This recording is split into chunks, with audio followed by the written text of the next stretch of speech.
Il existe un aliment que vous consommez peut-être chaque semaine et qui neutralise silencieusement toutes vos protéines, ruinant vos muscles sans que vous le sachiez. Personne ne vous en parle, et pourtant c'est sous vos yeux. Je vais vous révéler ce secret caché. Je vais vous raconter une histoire qui au début peut sembler banale, mais qui a bouleversé ma manière de comprendre le corps humain et la vieillesse. Un soir d'hiver, alors que je me promenais sur les quais de la Saône à Lyon, je croisai Jean, un vieil ami de jeunesse que je n'avais pas vu depuis des décennies. Je me souvenais de lui comme d'un homme robuste, un vrai sportif qui, dans sa jeunesse, soulevait des poids comme s'ils n'étaient que des plumes. Mais ce soir-là, je fus frappé, presque choqué. Son corps avait changé, ses épaules s'étaient affaissées, ses pas étaient lents, et sa voix portait une fatigue que je n'avais jamais perçue. Intrigué, je lui demandai ce qui se passait. Jean me répondit avec une assurance désarmante. « Ne t'inquiète pas, j'ai trouvé la solution. Chaque jour, je mange mes sardines et mes œufs. C'est ce que les médecins disent, non.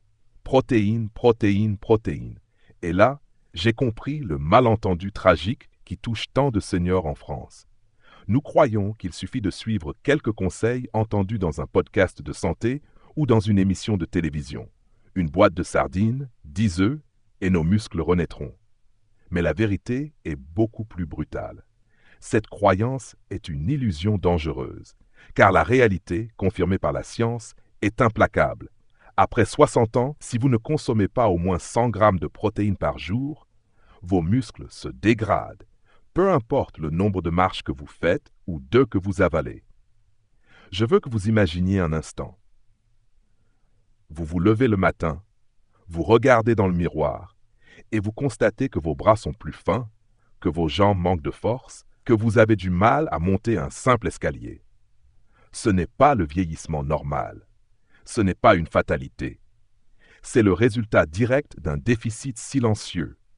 Vous croyez nourrir vos muscles, mais vous ne leur donnez pas la quantité nécessaire pour survivre et se renforcer. Ce que Jean ne savait pas, et ce que beaucoup d'entre vous ignorent encore, c'est que 10 œufs n'apportent que 50 à 60 grammes de protéines. Une boîte de sardines, à peine 18 grammes. Ensemble, cela reste en dessous du seuil vital. Voilà pourquoi ces efforts étaient vains. J'étais bouleversé, parce que derrière son sourire rassurant, je voyais la fragilité s'installer. Ses mains tremblaient légèrement, ses pas n'avaient plus l'assurance de jadis. Et pourtant, il croyait avoir trouvé la clé. Mais ce que personne ne lui avait dit, ce que peu de médecins expliquent vraiment, c'est que le corps d'un senior n'utilise pas les protéines de la même manière que celui d'un jeune. Avec l'âge, l'efficacité métabolique diminue. Les protéines que vous ingérez sont moins bien absorbées, moins bien transformées en muscles. C'est comme si vous versiez de l'eau dans une jarre percée. Peu importe la quantité, si la qualité n'est pas adaptée, elle s'échappe. Je me suis alors souvenu d'un autre vieil homme que j'avais rencontré à Marseille, un ancien pêcheur appelé André. Contrairement à Jean, André avait encore des bras solides à 70 ans. Quel était son secret? Non pas les sardines ou les œufs en excès, mais une connaissance transmise de génération en génération. Varier ses sources de protéines, combiner la terre et la mer, manger des légumineuses, de la viande maigre et surtout atteindre ce seuil de 100 grammes par jour. C'était cette discipline silencieuse qui lui avait permis de garder une vigueur étonnante. Je vous parle aujourd'hui avec urgence parce que je sais que beaucoup d'entre vous qui écoutez cette vidéo répétez les mêmes gestes que Jean.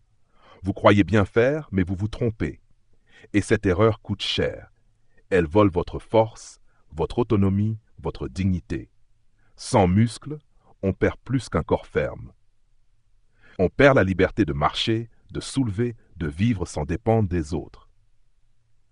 Voilà le véritable drame. Je veux que vous ressentiez ce choc, parce que ce n'est pas une petite nuance diététique. C'est une question de vie quotidienne, de vieillesse heureuse ou misérable. Les muscles sont votre assurance-vie. Ils sont ce qui vous permet de vous lever du lit, de porter vos petits-enfants, de jardiner, de voyager, de rester vous-même. Chaque gramme de protéines que vous négligez, c'est un pas de plus vers la faiblesse. Et c'est pourquoi je dois vous dire la vérité, même si elle dérange. Non, manger des sardines et des œufs tous les jours ne suffit pas. Non, marcher 1 heure par soir ne vous sauvera pas. Si vous ne changez rien, si vous continuez à croire aux recettes simplistes, vous serez bientôt dans la même situation que Jean, prisonnier d'un corps qui ne vous obéit plus. Mais si vous m'écoutez jusqu'au bout de cette vidéo, je vais vous montrer comment faire différemment. Je vais vous révéler quelles sont les vraies sources de protéines qui surpassent les sardines, qui nourrissent vos muscles en profondeur et qui vous redonneront la force dont vous avez besoin. Vous sentez cette tension. C'est normal. C'est le choc de la vérité qui se confronte aux illusions. Mais ne détournez pas le regard. Continuez avec moi, car ce que je vais partager peut transformer non seulement vos repas, mais votre avenir. Avant d'aller plus loin, je vous demande une chose simple. Abonnez-vous à cette chaîne dès maintenant. Chaque nouvel abonné est un moteur qui me pousse à créer d'autres vidéos encore plus précieuses, encore plus profondes. Ensemble, nous pouvons bâtir une communauté de seniors forts, lucides et libres. Et maintenant, je vous pose une question. Une question qui demande réflexion, mais qui est essentielle. Répondez-moi dans les commentaires. Choisissez votre camp, dites-le franchement. Question. Selon vous, qu'est-ce qui détruit le plus rapidement vos muscles après 60 ans? A. Le manque d'exercice physique. B. Le manque de protéines adaptées dans l'alimentation. Écrivez A ou B dans les commentaires. Je lirai chacune de vos réponses car elles révèlent la manière dont vous percevez votre propre corps. Et croyez-moi, votre réponse sera peut-être le premier pas vers une prise de conscience qui changera votre vie. Quand j'ai commencé à m'intéresser sérieusement à la question de la nutrition après 60 ans, jamais je n'aurais imaginé que quelque chose d'aussi simple et banal que le champignon puisse bouleverser ma vision de l'alimentation. Pendant longtemps, comme beaucoup d'entre vous, je considérais les champignons uniquement comme un accompagnement, un petit plus qu'on ajoute à une omelette ou à une sauce. Mais un jour, au détour d'une conversation avec une nutritionniste à Paris, j'ai découvert que derrière leur apparence modeste se cachait une puissance insoupçonnée, presque médicale, pour préserver la force musculaire des seniors.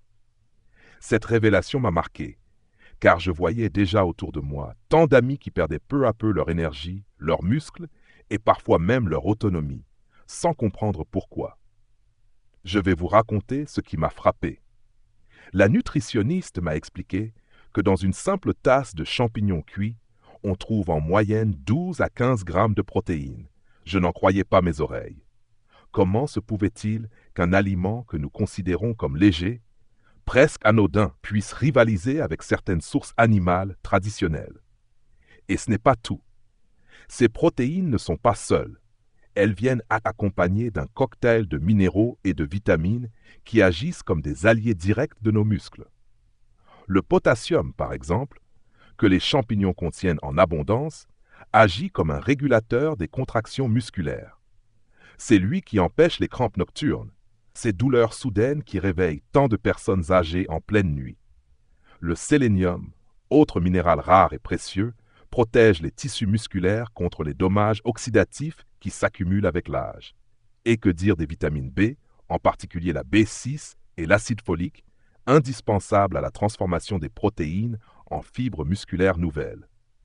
Tout cela, je l'ai appris en une seule conversation, et ce fut comme une gifle. Combien d'années avais-je perdu à ignorer cette ressource si accessible? Mais la science moderne ne fait que confirmer ce que d'autres civilisations savaient déjà depuis des siècles.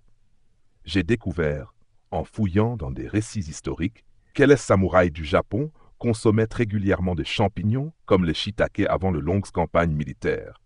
Ils avaient remarqué que ces aliments amélioraient leur endurance et leur récupération après l'effort.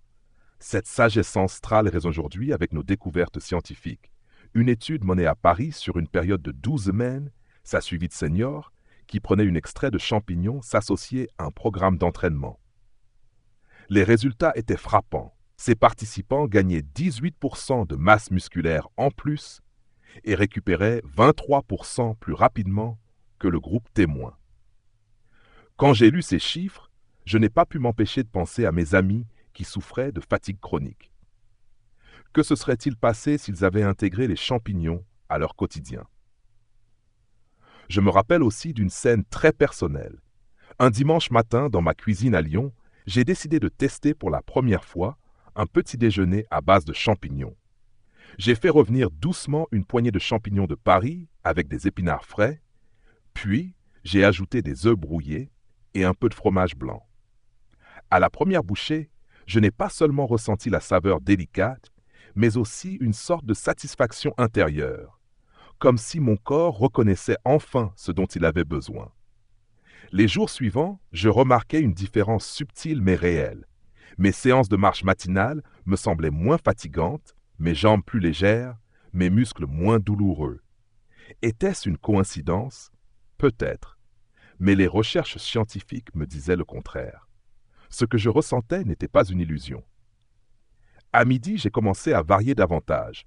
Une salade composée de poulet rôti, de pois chiches, de champignons grillés et d'un peu de yaourt grec. Ce mélange, simple à préparer, combinait protéines animales et végétales, sélénium et potassium, fibres et acides aminés essentiels.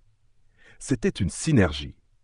Je me suis rendu compte que la véritable force des champignons ne réside pas uniquement dans leur apport protéique, mais dans leur capacité à compléter et enrichir d'autres aliments. Ils transforment un repas ordinaire en une véritable arme contre la sarcopénie, cette perte musculaire progressive qui menace tant de seniors. Le soir, j'allais plus loin. Un plat de poulet maigre avec du riz complet, des brocolis et des shiitake. Ce repas, en apparence banal, devenait une stratégie nutritionnelle à part entière. Car pendant la nuit, quand le corps entre en phase de réparation, il a besoin de nutriments spécifiques pour reconstruire les fibres musculaires. Les champignons apportent ces composés bioactifs, comme les bêta-glucanes, qui réduisent l'inflammation et accélèrent la récupération. Le lendemain matin, je me réveillais avec moins de raideur dans les articulations, une énergie plus stable. Ce n'était plus seulement de la nourriture, c'était une thérapie silencieuse. J'ai compris alors pourquoi tant d'études parlent des champignons comme d'un super aliment pour les seniors. Leur pouvoir ne se mesure pas uniquement en grammes de protéines, mais dans la combinaison rare de nutriments qu'ils offrent. Et cette combinaison agit comme une partition bien orchestrée, où chaque note, potassium, sélénium, vitamine B, bêta-glucane, joue son rôle pour créer une harmonie parfaite au service de nos muscles.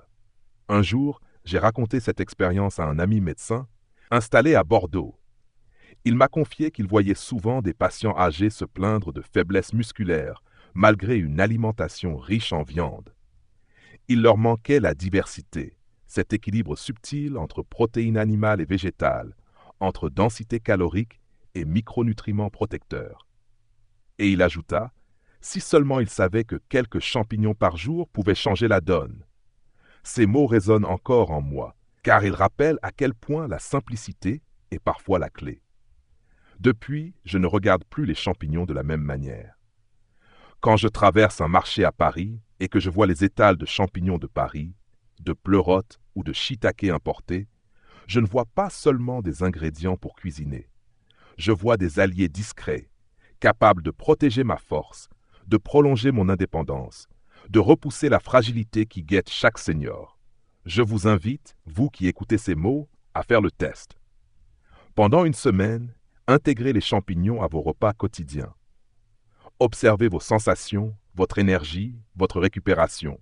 Ne vous attendez pas à un miracle instantané, mais prêtez attention aux petits changements. Moins de crampes, un sommeil plus profond, des marches plus légères. Ces détails sont les signaux que votre corps vous envoie pour vous dire qu'il reçoit enfin ce dont il a besoin. Je vous le dis avec sincérité. Sous-estimer les champignons, c'est se priver d'un outil puissant pour vieillir avec force et dignité.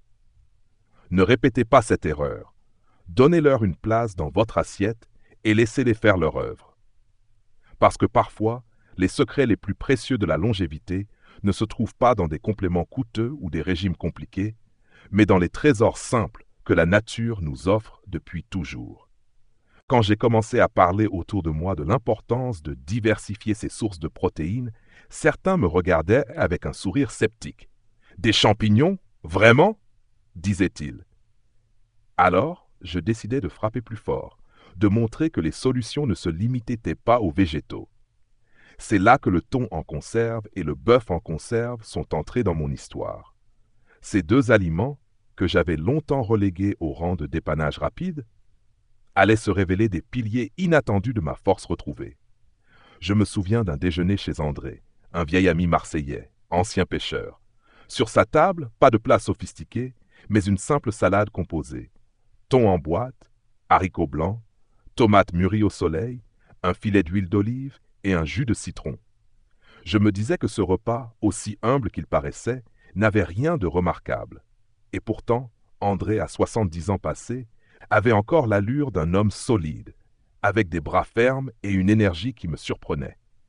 Il me confia alors qu'il avait toujours considéré le thon comme son trésor caché. Nous autres, les pêcheurs, nous avons appris depuis des siècles que ce poisson préservait notre vigueur.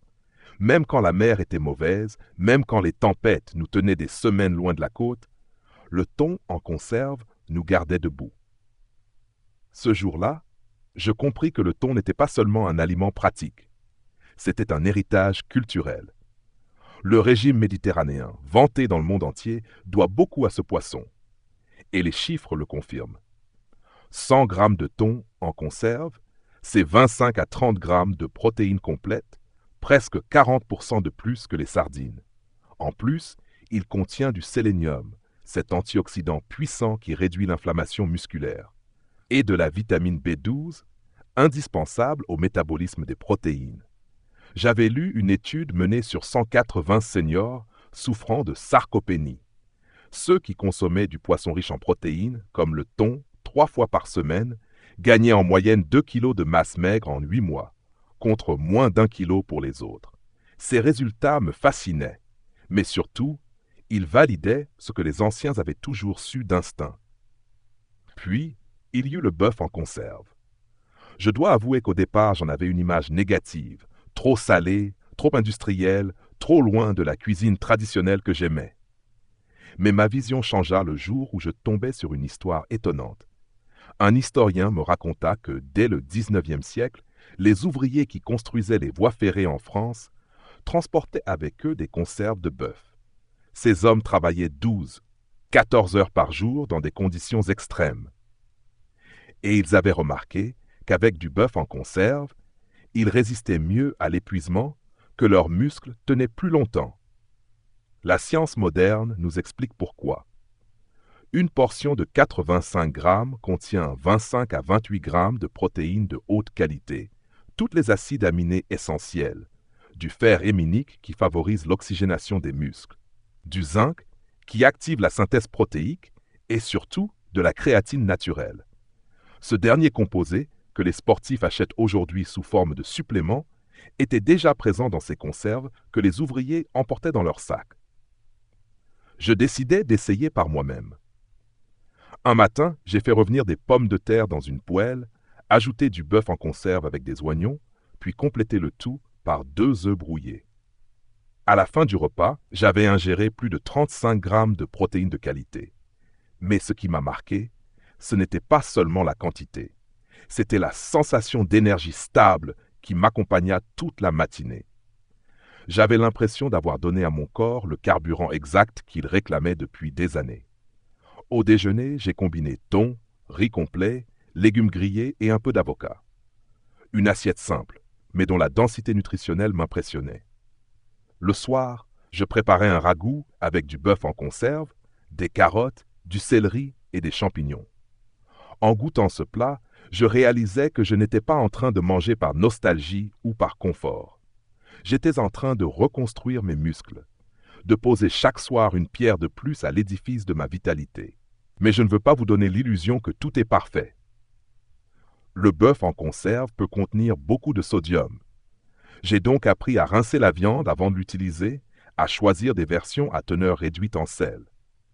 J'ai aussi compris que l'équilibre était essentiel.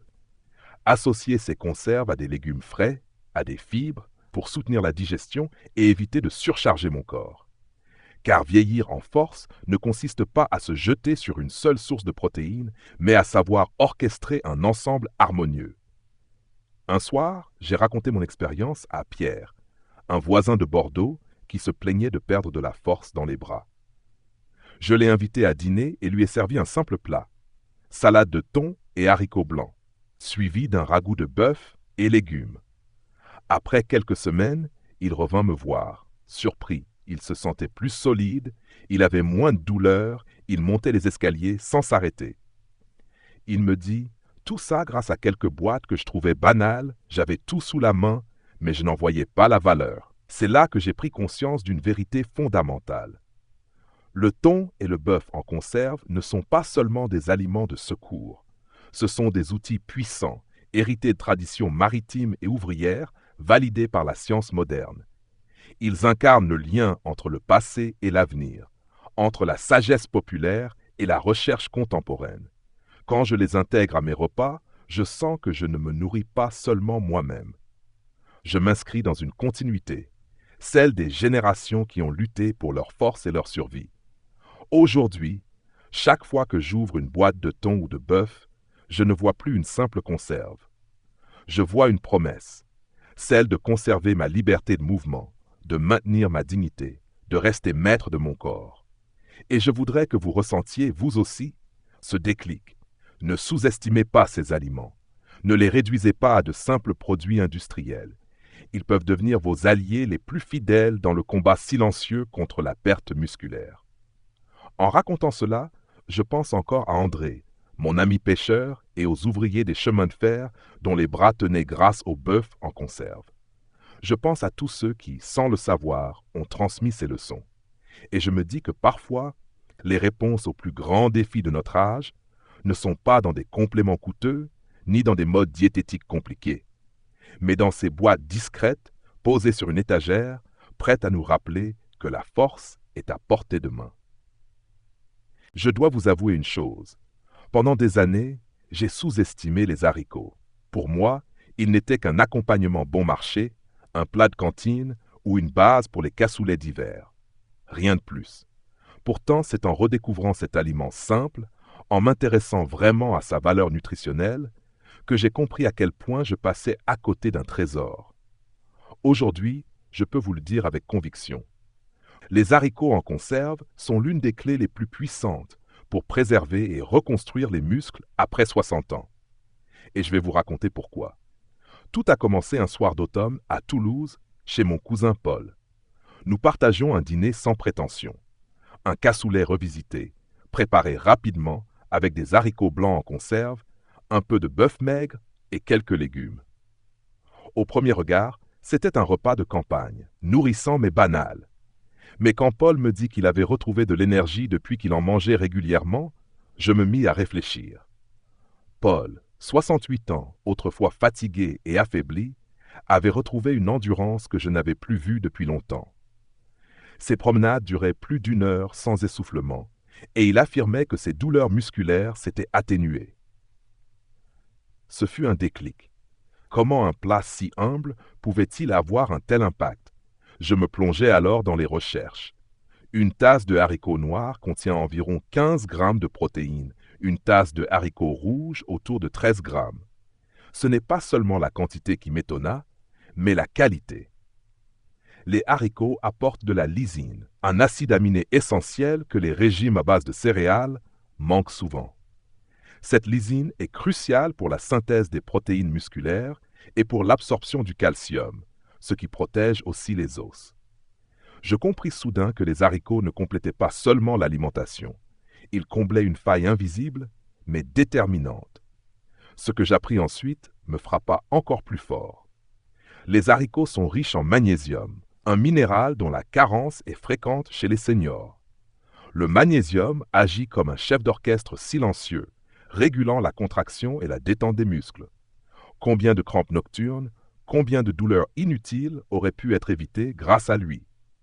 Ils contiennent aussi du folate, indispensable au métabolisme des protéines, et du potassium, qui soutient la communication entre les nerfs et les muscles. Chaque bouchée de haricots devient ainsi un geste de réparation, un acte de résistance contre l'usure du temps. Mais ce qui m'a le plus marqué, ce sont les preuves historiques. En lisant des récits sur les armées napoléoniennes, j'ai découvert que les haricots faisaient partie intégrante des rations militaires. Les soldats, soumis à des marches épuisantes et à des batailles interminables, trouvaient dans ce plat simple une énergie durable que la viande seule ne leur donnait pas. Ils avaient observé, bien avant les scientifiques, que l'association de haricots avec d'autres aliments leur permettait de tenir plus longtemps, d'endurer le froid et la faim sans faiblir. Cette sagesse transmise par l'expérience m'émeut, car elle nous relie directement à ceux qui ont affronté l'adversité avec des ressources limitées, mais une intelligence pratique. Je décidai alors d'intégrer les haricots en conserve à mon quotidien. Le matin, je fis revenir quelques champignons dans une poêle, y ajoutai des haricots noirs égouttés et des œufs brouillés. Le résultat était surprenant. Un petit déjeuner riche, consistant, mais qui ne m'alourdissait pas. Je sentais mes jambes plus solides lors de mes marches matinales. À midi, j'expérimentais une salade de thon, haricots rouges, tomates et oignons, relevée d'un filet d'huile d'olive et de jus de citron. Là encore, l'effet fut palpable. Pas de coup de fatigue en milieu d'après-midi, une clarté d'esprit inhabituelle. Le soir, enfin, je préparais un cassoulet simplifié, mélangeant haricots, bœuf en conserve, tomates et épices. Ce plat réconfortant me permettait de passer une nuit de sommeil profond, comme si mes muscles profitaient de chaque heure pour se régénérer. Une étude récente confirma ce que je ressentais. 150 seniors, suivis pendant 20 semaines, tous intégrant quotidiennement des haricots à leur repas, avaient montré une amélioration de 16% de leur endurance musculaire et une récupération 19% plus rapide. Ces chiffres, au-delà de la science, donnaient une légitimité aux sensations que je vivais au quotidien. Ils prouvaient que les haricots ne sont pas un simple aliment de subsistance, mais une arme nutritionnelle. Je partageais cette découverte avec Claire, une amie de Bordeaux, qui se plaignait d'une fatigue constante. Elle avait essayé divers compléments coûteux, sans résultat. Je lui conseillais de revenir à la simplicité, intégrer des haricots à ses repas. Quelques semaines plus tard, elle me téléphona, enthousiaste. Elle avait retrouvé une énergie nouvelle. Elle marchait plus longtemps et ses douleurs avaient diminué. Elle me dit cette phrase qui m'est restée. J'avais la solution sous les yeux, dans les rayons du supermarché, et je l'ignorais. Depuis, je vois les haricots différemment. Quand je passe devant les conserves alignées dans un magasin, je ne vois plus une nourriture ordinaire. Je vois un héritage, une passerelle entre les guerriers d'hier et les seniors d'aujourd'hui, entre les soldats de Napoléon et les retraités qui veulent simplement continuer à jardiner, à jouer avec leurs petits-enfants, à vivre debout. Chaque boîte de haricots est comme une promesse silencieuse, celle de ne pas céder à la fragilité, de repousser encore un peu plus loin les limites du vieillissement. Et je voudrais que vous ressentiez, vous aussi, cette vérité. Les haricots en conserve ne sont pas un détail. Ils peuvent être le socle invisible qui soutient vos muscles, votre énergie, votre indépendance. Ils sont la preuve que parfois les réponses les plus puissantes se trouvent dans les choses les plus simples, celles que nous avons trop longtemps négligées. Je dois vous raconter une expérience qui m'a profondément marqué et qui m'a obligé à reconsidérer des habitudes que je croyais inoffensives. Pendant longtemps, comme beaucoup de gens, j'ai eu recours aux nouilles instantanées. C'était rapide, pratique, rassasiant, et je pensais que les combiner avec une boîte de thon ou quelques champignons suffisait pour en faire un repas équilibré. Mais la vérité, je l'ai apprise à mes dépens, et je souhaite que vous ne répétiez pas la même erreur. Tout a commencé avec une impression diffuse de fatigue. J'avais beau consommer des protéines, varier mes sources, suivre des conseils de nutrition, mes muscles semblaient stagner. Pire encore, je me sentais parfois plus faible qu'avant, avec des douleurs diffuses dans les articulations et une lourdeur étrange dans les jambes. Je ne comprenais pas. Puis un nutritionniste m'a posé une question toute simple. « Que mangez-vous avec vos protéines ?» J'ai répondu, presque avec fierté, que j'accompagnais souvent mes boîtes de thon ou de bœuf avec des nouilles instantanées. Il a eu un silence, puis un regard grave. Ce jour-là, j'ai découvert ce que personne ne m'avait jamais dit. Les nouilles instantanées peuvent ruiner vos efforts, même si vous consommez les meilleures protéines du monde. Je vais vous expliquer pourquoi. Ces nouilles, que nous percevons comme anodines, ont un indice glycémique élevé, presque comparable à celui du pain blanc. Cela signifie qu'elle provoque une élévation brutale du sucre dans le sang. Et quand ce pic survient en même temps que l'ingestion de protéines, il perturbe un mécanisme fondamental, l'absorption des acides aminés par les cellules musculaires. En d'autres termes, les protéines que vous croyez donner à vos muscles restent à la porte, inutilisées. C'est comme si vous faisiez un effort énorme pour apporter des briques à un chantier, mais que le portail restait verrouillé. Je n'étais pas convaincu au départ. Alors j'ai lu une étude sur 180 seniors, suivie pendant 10 semaines, a montré que ceux qui consommaient régulièrement des nouilles instantanées avec leur repas protéiné avaient une synthèse musculaire réduite de 35% par rapport aux autres. 35%, c'est énorme. C'est la différence entre maintenir sa force et glisser lentement vers la fragilité. Et soudain, mes sensations prenaient sens. Cette fatigue, ces muscles qui ne répondaient plus, c'étaient les nouilles qui sabotaient mes efforts. Mais le danger ne s'arrête pas là. Les nouilles instantanées contiennent souvent des graisses hydrogénées, des huiles dénaturées par les procédés industriels. Ces graisses endommagent les membranes cellulaires, empêchant les nutriments d'entrer efficacement dans les cellules. Elles favorisent l'inflammation chronique, celle qui ronge silencieusement vos articulations, qui affaiblit vos tendons, qui accélère le vieillissement. À cela s'ajoute une charge en sodium exorbitante, parfois plus de 800 mg par portion. Si vous combinez ce sodium avec celui déjà présent dans les conserves de thon ou de bœuf, vous créez un cocktail explosif qui déséquilibre vos électrolytes. Résultat: crampes, rétention d'eau, pression artérielle instable. Ce n'est pas un simple désagrément, c'est une bombe à retardement. Je pense à Pierre, un voisin de Bordeaux. À 72 ans, il croyait bien faire en ajoutant des champignons et du thon à ses nouilles instantanées 3 fois par semaine. Pourtant, il perdait du poids musculaire, se plaignait de fatigue et de raideur. Quand je lui ai parlé de ce que j'avais découvert, il a décidé d'arrêter. À la place, il a remplacé ses nouilles par du quinoa, du riz complet ou des pâtes de blé entier. 4 semaines plus tard, les résultats étaient frappants. Il avait repris près d'1 kilo de masse maigre, ses douleurs articulaires s'étaient apaisées, et il me confiait qu'il n'avait pas ressenti une telle vitalité depuis des années.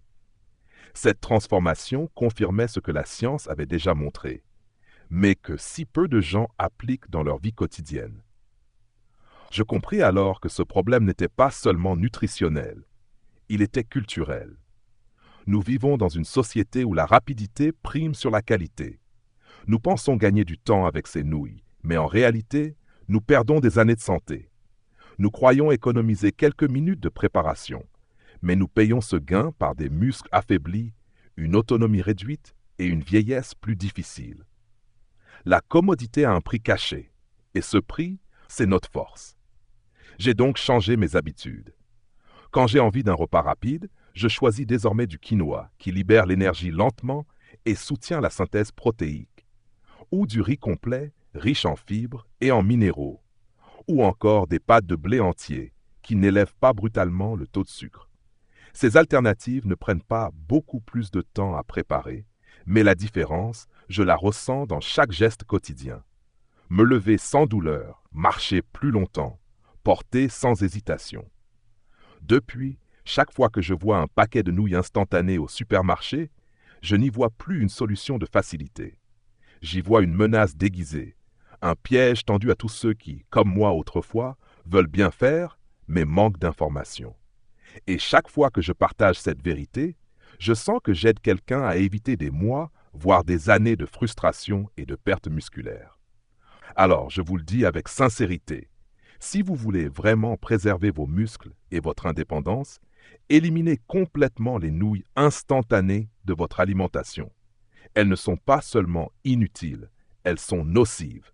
Elles ne nourrissent pas, elles détruisent. Choisissez à la place des aliments complets des sources de glucides qui travaillent main dans la main avec vos protéines au lieu de les neutraliser. Vos muscles ont besoin d'un terrain stable, pas d'un champ de bataille intérieur. Aujourd'hui, quand je regarde mon assiette, je n'y vois plus seulement de la nourriture. Je vois un choix, un engagement envers mon avenir. Chaque grain de riz complet, chaque portion de quinoa est une promesse. celle de rester debout, d'avancer encore, de vivre pleinement. Et je veux que vous ressentiez cette même certitude, car la vie après 60 ans ne doit pas être une lente descente. Elle peut être un combat victorieux, si vous décidez d'armer votre corps avec les bons outils. En tournant la page des nouilles instantanées, j'ai gagné plus qu'une meilleure santé. J'ai gagné la conviction que mes choix, même les plus simples, façonnent mon destin. Et cette conviction, je vous l'offre aujourd'hui, pour que vous puissiez, vous aussi, écrire une histoire différente, une histoire de force retrouvée et de liberté préservée. Quand je repense à tout ce chemin parcouru, une vérité s'impose à moi avec une force implacable. Notre avenir se construit chaque jour dans notre assiette. Les choix que nous faisons, parfois banals, parfois presque automatiques, décident de notre énergie, de notre vitalité et même de notre dignité dans les années à venir. À travers cette exploration des protéines, qu'elles viennent des champignons, du thon, du bœuf en conserve ou des haricots, une leçon se dessine. La puissance ne se cache pas dans des recettes compliquées, ni dans des compléments hors de prix, mais dans la régularité et la sagesse de nos habitudes alimentaires. J'ai vu des amis perdre peu à peu leur autonomie simplement parce qu'ils croyaient que marcher un peu ou avaler quelques œufs suffisait à préserver leurs muscles. J'ai vu d'autres, au contraire, retrouver une énergie surprenante en ajoutant chaque jour des aliments simples mais stratégiques. L'histoire de Jean et de Pierre, ces figures ordinaires mais tellement représentatives, nous montre que la différence entre la fragilité et la force tient parfois à un détail que l'on ignorait. Nous ne sommes pas condamnés à la faiblesse. Nous avons le pouvoir de repousser ces assauts si nous savons nourrir nos muscles comme il faut. La science moderne, confirmée par les traditions anciennes, nous rappelle que vieillir ne signifie pas décliner. Vieillir signifie adapter, corriger, apprendre. Les samouraïs du Japon savaient déjà l'importance des champignons. Les pêcheurs méditerranéens vénéraient le thon. Les ouvriers du XIXe siècle dépendaient du bœuf en conserve. Les soldats de Napoléon se renforçaient grâce aux haricots. Ce patrimoine culturel, validé aujourd'hui par la recherche, nous dit une chose simple. La force se cultive, elle ne se reçoit pas. La leçon profonde que j'en tire est que chaque génération a les moyens de transformer le vieillissement en une étape de maîtrise plutôt qu'en une chute. Pour vous, spectateurs de cette vidéo, cela veut dire qu'à partir d'aujourd'hui, vous pouvez décider de ne plus subir. Commencez par revoir vos repas. Assurez-vous d'atteindre 100 grammes de protéines par jour, variez vos sources, combinez les aliments intelligemment et surtout bannissez les pièges modernes comme les nouilles instantanées qui sabotent vos efforts. Ce n'est pas une théorie abstraite, c'est une pratique quotidienne, concrète, qui change réellement la vie. Dans votre vie actuelle, cela se traduit par de petites décisions. Remplacez un plat de pâte blanche par du riz complet, ajoutez une poignée de champignons dans vos œufs brouillés, remplacez une portion de nouilles instantanées par du quinoa. Ouvrir une boîte de haricots au lieu de céder à un repas rapide vide de nutriments. Chacune de ces décisions est un acte de résistance contre la fragilité, un choix d'autonomie, un investissement dans votre liberté future. La question que vous devez vous poser est simple. Voulez-vous vieillir en spectateur impuissant ou en acteur conscient de votre santé? Le temps ne s'arrête pas, mais vos choix, eux, peuvent ralentir l'usure et prolonger la vitalité. Il ne s'agit pas de recettes miracles, mais d'une discipline douce, enracinée dans des gestes accessibles à tous. Alors je vous invite à méditer cette idée et à agir dès aujourd'hui. Votre corps, vos muscles, votre énergie future dépendent de ce que vous décidez de mettre dans votre assiette ce soir, demain et tous les jours qui suivent. Et maintenant, permettez-moi de vous poser une question simple. Selon vous, quel est l'aliment le plus facile à intégrer dans vos repas quotidiens pour renforcer vos muscles? Les champignons ou les haricots? Écrivez champignons ou haricots dans les commentaires ci-dessous. Votre réponse, même brève, sera précieuse pour enrichir la réflexion collective et inspirer d'autres personnes. Je vous demande aussi, si vous avez trouvé de la valeur dans cette vidéo, de vous abonner à la chaîne pour ne manquer aucun prochain contenu. Votre soutien est essentiel pour continuer à partager ces connaissances. Et si vous souhaitez aller encore plus loin et encourager la création de vidéos toujours plus riches, vous pouvez faire un petit don pour aider la chaîne. Chaque geste, chaque abonnement, chaque commentaire me donne la force et la motivation de poursuivre ce travail pour vous offrir le meilleur. Merci du fond du cœur pour votre présence et votre confiance.